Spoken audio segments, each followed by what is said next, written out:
Morning dear students. आज हम लोग क्लास 10th सब्जेक्ट मैथ्स में पहला लेसन देखेंगे। मगर बहुत अफसोस की बात है बच्चों कि आप लोग 9th क्लास से 10th क्लास में आए और जुलाई का महीने में ही हम लोग को ऑनलाइन क्लास शुरू कर देनी चाहिए थी। मगर हम लोग इस असमंजस में पड़ गए कि हो सकता है कल परसों नरसों में विद्यालय खुलेगा। ऐसा बार बार आश्वासन बनता रहा, हम लोग उम्मीद करते रहे, परंतु विद्यालय खुला नहीं। और जब आप लोगों से राय ली गई, आप लोगों से सजेशन लिया गया कि क्या किया जाए, क्या ऑनलाइन क्लास शुरू किया जाए, तो आप लोगों की तरफ से जवाब आया कि सर आप लोगों को बहुत जल्द ऑनलाइन क्लास शुरू कर देना चाहिए। आप लोगों का सजेशन अच्छा रहा, तो अब हम लोग ऑनलाइन के माध्यम से जो भी देखिए, ऑनलाइन और जो विद्यालय चलता है, विद्यालय चलते जब सामने आप फेस टू फेस रहते हैं उसमें आप लोग क्वेश्चन करते हैं, जिससे हम आपको बताने के समझाने की पूरी कोशिश करते हैं। परंतु आप लोग अब ऑफलाइन में मान लीजिए इस तरह से ऑनलाइन की बात जब चल रही है, जब हम आपको वीडियो बना करके आपके यहाँ पहुँचा रहे हैं, तो आप हमसे क्वेश्चन कर नहीं पा रहे हैं, ना हम आपसे थोड़ा क्वालिटी को समझ, स्टैंडर्ड को समझ पा रहे हैं कि आप किस स्तर तक क्वेश्चन को समझ पा रहे हैं। मगर फिलहाल घबराने की बात नहीं है, आप लोग थोड़ा प्रयास करिएगा। मैं इधर से मेहनत करूंगा जरूर आप लोगों को कि समझाने की पूरी कोशिश करूंगा बच्चों, ठीक है। तो ज़्यादा बातें ना करते हुए आइए थोड़ा सिलेबस की बात किया जाए। और आप लोग जो भी पढ़िएगा उसको बड़े धैर्य से धीरे धीरे वीडियो को, अगर यहाँ से कोई पॉइंट ना समझ में आओ आप पीछे कर लीजिए, वीडियो को थोड़ा सा रिवर्स कर लीजिए और फिर इसको समझने का प्रयास कीजिए। अगर फिर भी नहीं समझ में आ रहा तो आप फोन के माध्यम से या कमेंट बॉक्स में कुछ लिख करके ऐसा भेज दीजिए जहाँ से जो स्टेप आपको नहीं समझ में आया है, तो हम जरूर उसको अगले वीडियो में समझाने का प्रयास करेंगे बच्चों, ठीक है। अब आज हम लोग शुरू करेंगे क्लास 10th। मैं लिखता हूँ यहाँ पर क्लास 10th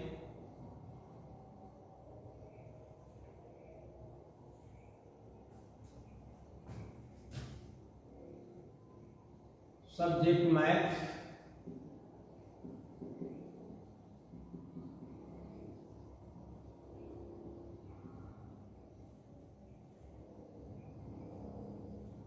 लेसन 1 हम लोग शुरू करेंगे बच्चों।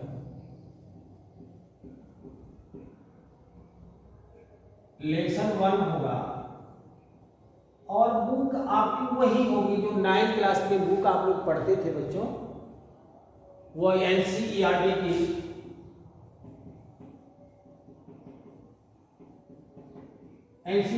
ही बुक होगी। आप हेल्पिंग बुक में कोई भी ले सकते हैं, मगर यह हम एनसीईआरटी से ही आपको बताएंगे।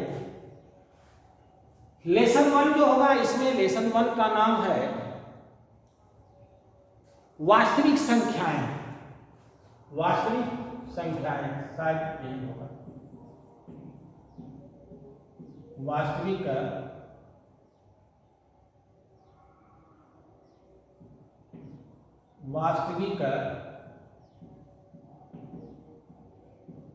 संख्याएं, रियल नंबर्स,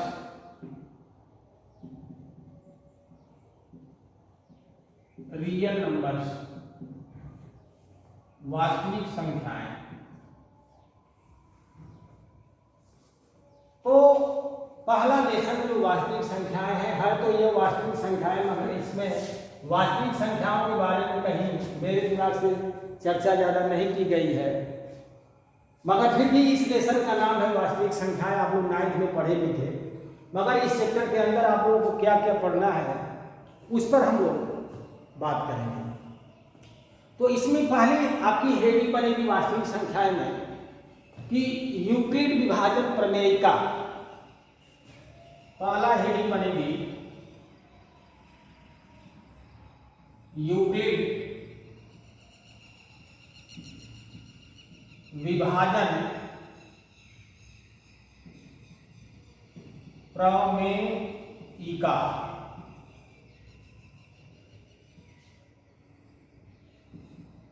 यूक्लिड विभाजन प्रमेय का, यूक्लिड डिवीजन लेमा इसको भी कहते हैं,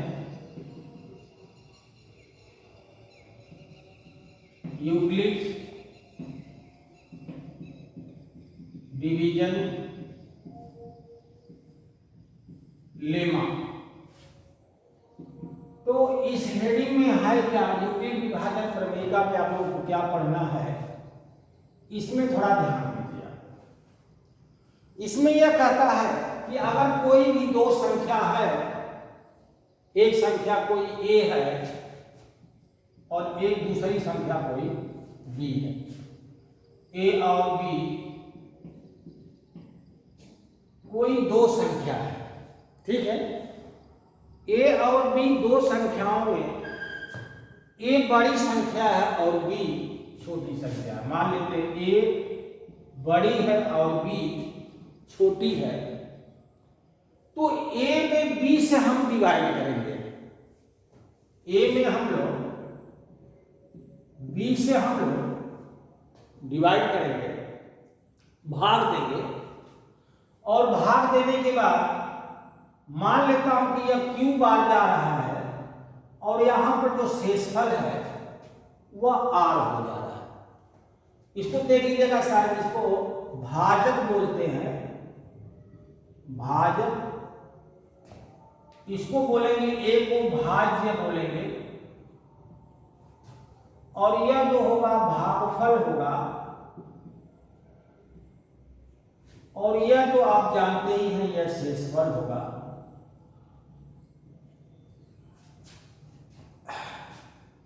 यहां से तो इसमें एक रिलेशन बनता है, जब कोई भाग हम लोग देते हैं उसमें एक रिलेशन बनता है। जैसे यहां ध्यान दो, जैसे मैं 7 में मैं 2 का डिवाइड करूं, दो संख्या है, एग्जाम्पल के तौर पर ध्यान दो,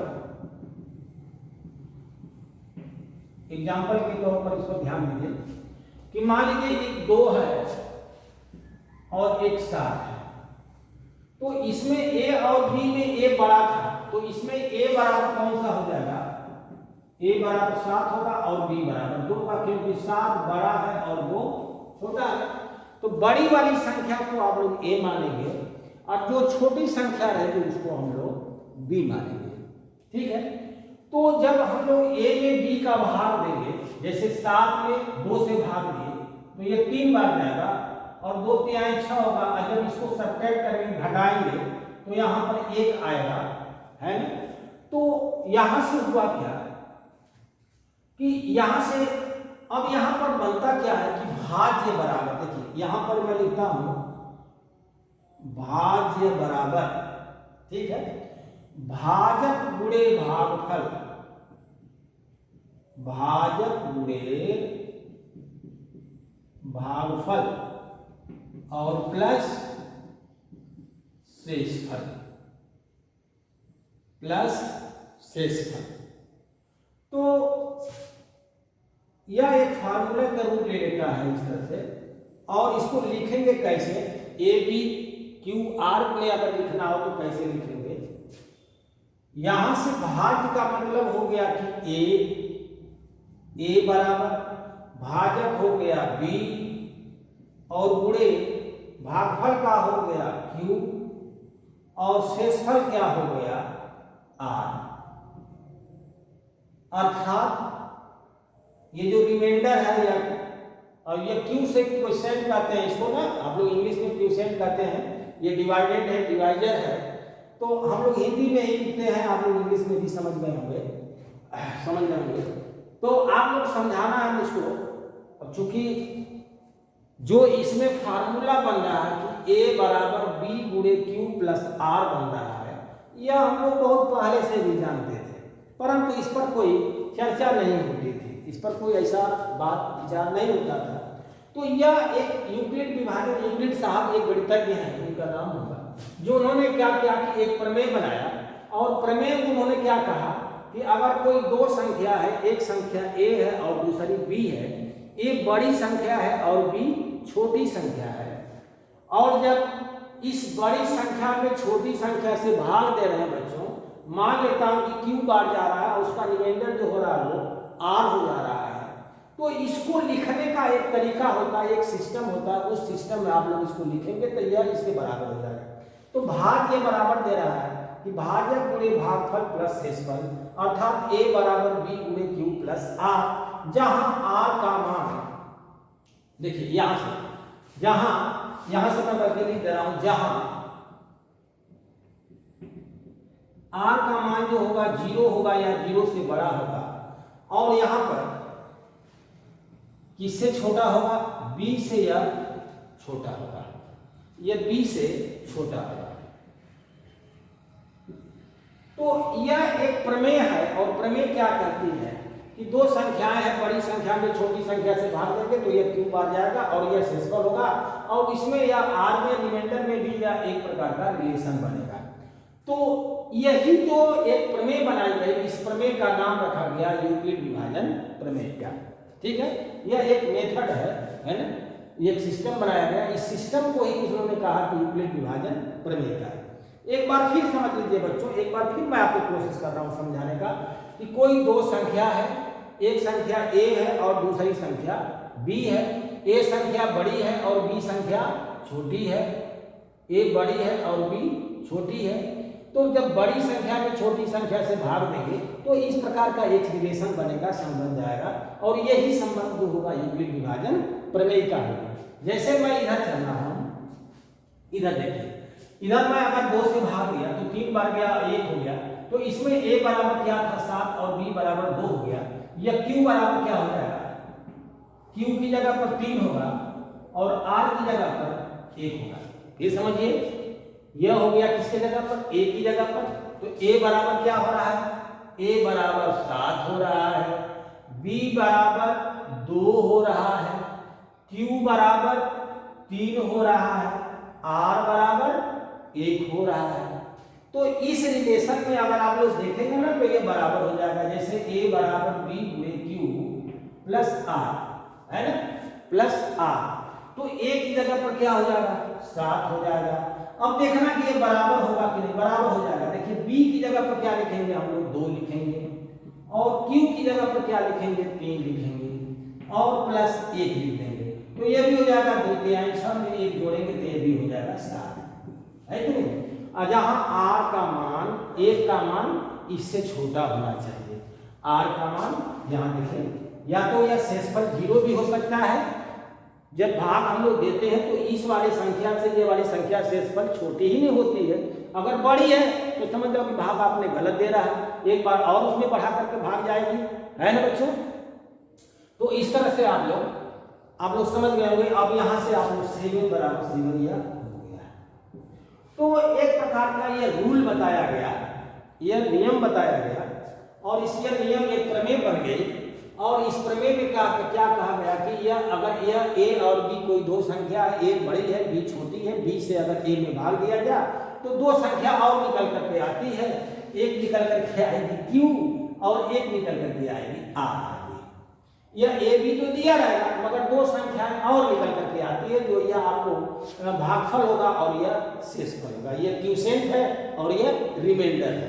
ठीक है बच्चों, तो आप लोग हमें उम्मीद है कि यूक्लिड डिवीजन लेमा आप लोगों को समझ में आ गया होगा।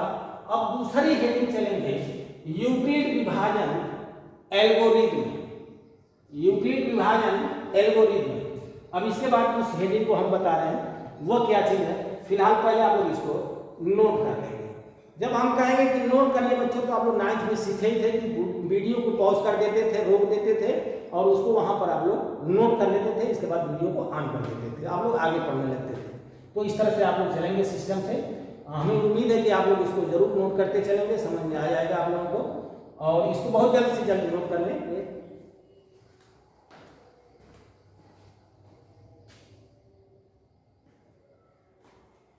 आइए बच्चों, अब हम लोग अगली हेडिंग देखते हैं।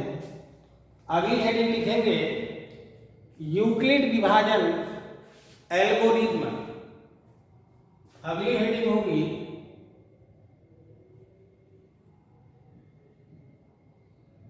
यूक्लिड विभाजन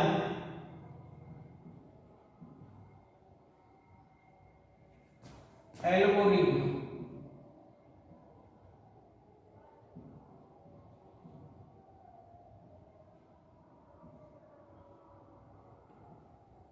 यूक्लिड विभाजन algorithm sorry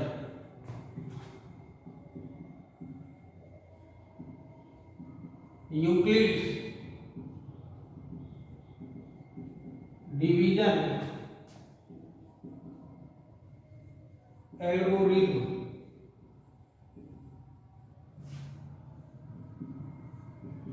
Euclid division algorithm.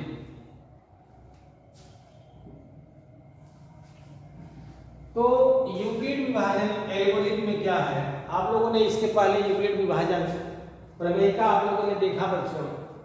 उसमें क्या था कि अगर a कोई बड़ी संख्या है, b कोई छोटी संख्या है, तो यहाँ से b बराबर a बराबर था b गुणे q प्लस r था, जिसमें r का मान 0 से बड़ा या बराबर हो रहा था और b से क्या हो रहा था, छोटा हो रहा था। तो यह तो था यूक्लिड विभाजन प्रमेय का।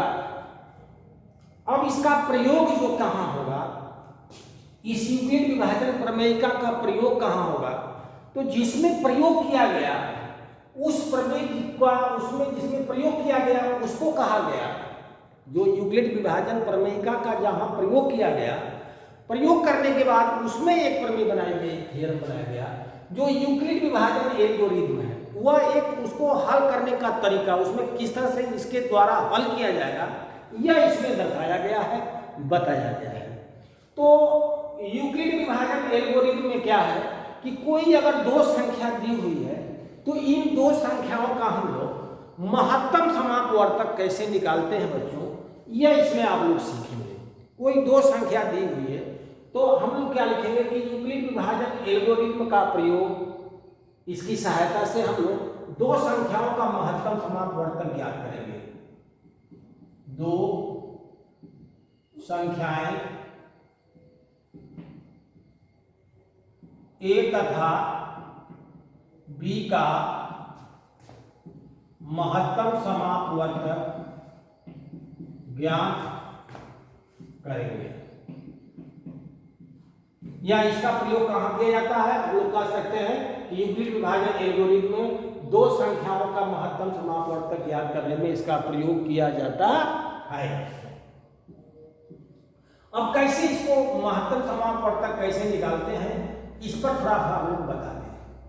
जैसे मान लीजिए कोई दो संख्या है, एक संख्या a है और एक b है, और इसमें मान लेता हूं कि a बड़ा है और b छोटा है, तो a बराबर हम लोग लिखेंगे b गुणे q और प्लस r, इस तरह से रूप में लाएंगे। तो जब शेषफल यहाँ पर आप देखेंगे कि क्या शेषफल 0 आया कि नहीं आया। अगर यह शेषफल रिमाइंडर शून्य आ गया तो जो b होगा यही महत्तम समापवर्तक को आप लोग पढ़े हैं, हाईएस्ट कॉमन फैक्टर HCF होगा, है ना, HCF हाईएस्ट कॉमन फैक्टर या महत्तम समापवर्तक ज्ञात करते हैं। आप लोग पिछली कक्षाओं में भाग विधि से महत्तम समापवर्तक ज्ञात करते थे, वही विधि है, भाग विधि ही महत्तम समापवर्तक है। बस इसमें एक लिखने का तरीका थोड़ा बदल दिया, लिखने का तरीका आपको इस तरह से लिखना है। जैसे मैं अभी आपको एग्जांपल दूंगा मैं, तो यहां से क्या कहता है कि अगर यहां से a बराबर b गुणे q, पहले स्टेप में अगर ऐसा आ गया, पहले स्टेप में अगर ऐसा आ जा रहा है कि r का मान 0 आ गया और b, जब r का मान 0 आएगा तो b जो होगा यही होगा हाईएस्ट कॉमन फैक्टर होगा, यानी यही होगा महत्तम समापवर्तक होगा। दो संख्याएं अभी मैं एग्जाम्पल दे रहा हूं, अगर इस तरह से दे रहा है तो इसमें जो महत्तम समापवर्तक होगा वह b होगा। जैसे एग्जाम्पल के तौर पर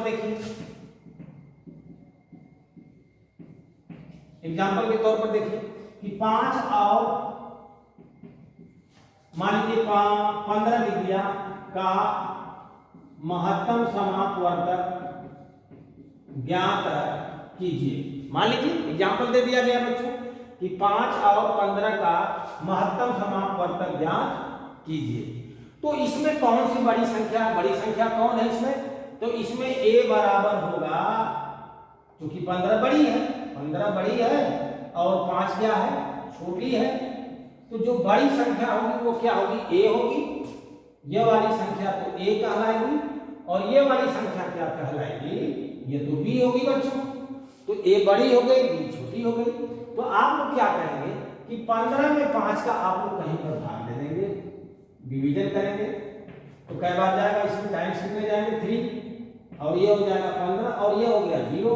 तो देखिए यह तो था a बराबर था, तो a बराबर हो गया कितना 15, यह a था, ये वाला b है, ये क्या है q है और ये क्या है r है। समझ में आ रहा बच्चों? यह हो गया a, तो a बराबर कितना हो गया 15, b बराबर क्या हो गया 5 और q बराबर कितना हो गया 3 और r बराबर कितना हो गया 0 हो गया। तो हम लोग यहाँ पर इस रूप में लिखेंगे, देखिए a बराबर b गुणे q प्लस r के रूप में लिखेंगे। अर्थात a की जगह पर कितना हो गया 15, b की जगह पर कितना हो गया 5 हो गया, q की जगह पर कितना हो गया 3 हो गया और r की जगह पर क्या हो गया 0 हो गया। तो अब जब r बराबर 0 हो गया ना बच्चों, r बराबर 0, तो जो यश्यप होगा वो b ही होगा। तो इसमें यह जो यश्यप होगा वह b ही होगा। तो हम लोग लिख सकते हैं कि 5 और 15 का महत्तम समापवर्तक कितना होगा 5 होगा। तो यहां से यश्यप हो जाएगा। तो हम लोग लिखेंगे महत्तम समापवर्तक या यश्यप, जो आंसर आएगा कितना आ जाएगा 5 आ जाएगा। ठीक है, तो आप लोग इसको समझ गए होंगे। मैं यह कहने को मेरा अर्थ था कि कहीं यहाँ पर मान लीजिए r का मान, यहाँ तो पहले स्टेप में r का मान 0 आ गया बच्चों। तो जब r का मान 0 आ गया तो आप लोग यश्यप निकाल लिए थे। अब मान लीजिए कि पहले स्टेप में हो सकता हुआ r का मान 0 न आए। तो जब r का मान पहले स्टेप में 0 नहीं आएगा, मान लीजिए यहाँ से लिखता हूँ कि a बराबर लिखता हूँ b गुणे q और प्लस r, और मान लेता हूँ कि यह r का मान 0 के बराबर नहीं आ रहा है, या r का मान 0 नहीं आ रहा है। तो जब नहीं आएगा r का मान 0, तो होगा क्या कि यह b वाला a में कन्वर्ट हो जाएगा और जो r होगा यह b में कन्वर्ट हो जाएगा। तो फिर दो संख्या मिलकर के आ जाएगी। b वाला किस में कन्वर्ट हो जाएगा a में, और r वाला किस में कन्वर्ट हो जाएगा b में। और फिर वही स्टेप हम लोग बनाएंगे जब दो संख्या हो गई तो फिर है, यानी यह प्रक्रिया हम लोग तब तक करते चलेंगे जब तक कि रिमाइंडर आपका 0 न आ जाए। और जिस दिन रिमाइंडर आपका अर्थफल 0 आ जाएगा उसी दिन यह जो भाजक होगा यह क्या होगा महत्तम समापवर्तक कहलाएगा। ठीक है बच्चों, तो हमें उम्मीद है कि आप लोगों को समझ में जरूर कुछ आया होगा।